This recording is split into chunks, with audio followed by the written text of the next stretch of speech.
Hi hello welcome to my YouTube channel. ఈరోజు అయితే నేను బియ్యం పిండితో ఒక రెసిపీ చేయబోతున్నాను. ఏంటిదో తెలుసా అండి? మురుకులు అండి, నా ఫేవరెట్ డిష్, స్నాక్ ఐటమ్ కూడా.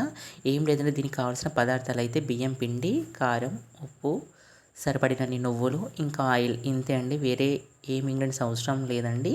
ఇది ఒక పెద్ద బౌల్లో తీసుకుని మంచిగా దీంట్లో ఇప్పుడు చెప్పిన ఇంగ్రీడియంట్స్ అన్నీ వేసి వాటర్తో కలిపేసుకోవాలండి. మరీ లూజ్గా కావద్దు, మరీ టైట్గా కూడా కావద్దండి.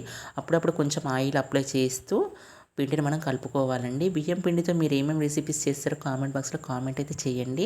నా వీడియోని అయితే ఎండ్ వరకు చూడండి, స్కిప్ చేయొద్దు. స్కిప్ చేసామనుకో నేను చెప్పే చిన్న చిన్న టిప్స్ అయితే మిస్ అవుతాయండి. సో మనకు మురుకులు అనేటివి సరిగ్గా రావు. అందుకే స్కిప్ కాకుండా ఎండ్ వరకు చూడండి. పక్కనే ఉన్న బెల్ బటన్ క్లిక్ చేయడం వల్ల నేను పెట్టే ప్రతి ఒక్క వీడియో మీకు వస్తుందండి మెసేజ్ రూపంలో. సో ఆ విధంగా నా వీడియోస్ అంటే చూసుకోవచ్చు. చూస్తున్నారు కదా, బియ్యం పిండి ముద్ద మనం ఇంత డంప్గా చేసేసి మనం మురుకుల మిషన్లో పెట్టుకోవాలి.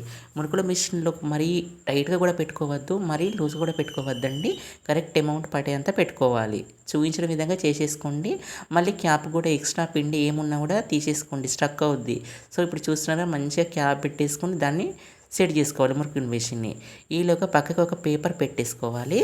పేపర్ పెట్టేసుకొని ఈ మురుకుల మిషన్తో మనం వాటిని ప్రెస్ చేస్తూ మనకి ఇష్టం ఉన్న షేప్లో అయితే పోసుకోవాలండి.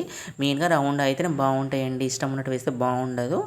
ఈ లోపు ఇవి వేస్తున్న లోపే అటు మనం స్టవ్ పైన కడాయి పెట్టేసుకొని సరిపడినంత ఆయిల్ కూడా పోయాలి.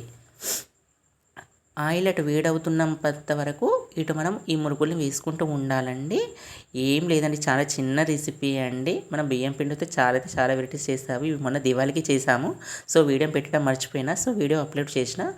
మనం వేసుకున్న మురుకుల్ని ఈ కాగుతున్న నూనెలో వేయాలండి. చూస్తున్నారు కదా, ఇక గోల్డ్ కలర్లో వస్తాయి, మంచిగా డీప్ ఫ్రై అవుతాయి. డీప్ ఫ్రై అయ్యాక మనం తీసి పక్కకు పెట్టేసుకోవాలి. ఇంతండి, చాలా ఈజీగా ఉంది కదా. మీరు కూడా ఒకసారి ట్రై చేయండి. ఎలా వచ్చినా కామెంట్ బాక్స్లో కామెంట్ అయితే చేయండి. లైక్ చేయండి, షేర్ చేయండి, సబ్స్క్రైబ్ చేయండి.